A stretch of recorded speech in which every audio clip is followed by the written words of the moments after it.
ভারতীয় TV broadcast প্রতিষ্ঠান real ইম্প্যাক্টের ভুলভাল সম্প্রচারে রীতিমতো বিরক্ত পাকিস্তানি অধিনায়ক পর্যন্ত।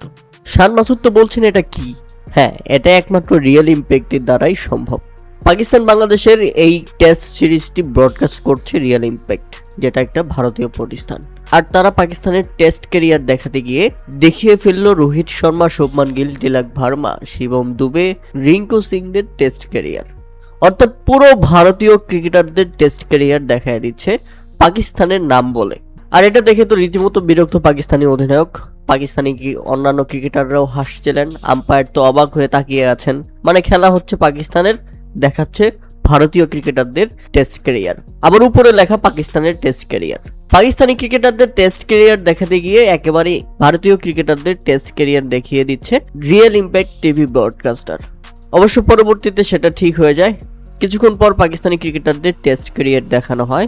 বাংলাদেশের বিপক্ষে যারা একাদশে আছেন তাদের টেস্ট ক্যারিয়ার, কে কত ম্যাচ খেলেছে, কার কত বয়স।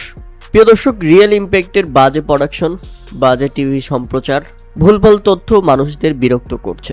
বাংলাদেশ ক্রিকেট বোর্ডকে আমরা অনুরোধ করব, ভালো একটা প্রোডাকশন থেকে অবশ্যই টিভি সম্প্রচার করা হোক, এমনকি তাদেরকে সম্প্রচার করার দায়িত্ব দেওয়া হোক যাদের কাছে আমরা ভালো একটা ক্যামেরা, ভালো ভিউ, ভালো গ্রাফিক্স আশা করতে পারি। এদিকে দ্বিতীয় দিন ব্যাটিং করতে নেমে বাংলাদেশ বেশ কয়েকটি উইকেট হারিয়ে ফেলেছে। প্রথম ইনিংসে বাংলাদেশ হারিয়েছে তিনটি উইকেট। ফিরে গেছেন লিটন কুমার দাস, বাজে একটা শট খেলে ক্যাচ তুলে দিয়ে 33 রান করে ফিরে গেছেন এই ব্যাটসম্যান। উইকেটে এসে রীতিমতো ব্যর্থ মেহেদী হাসান মিরাজ। তাইজুল ইসলাম কিছুটা সঙ্গ দেওয়ার চেষ্টা করছিলেন মুশফিকুর রহিমকে, তবে সেটাও বড় হয়নি। 17 রান করে ফিরে গেছেন এই ব্যাটসম্যান।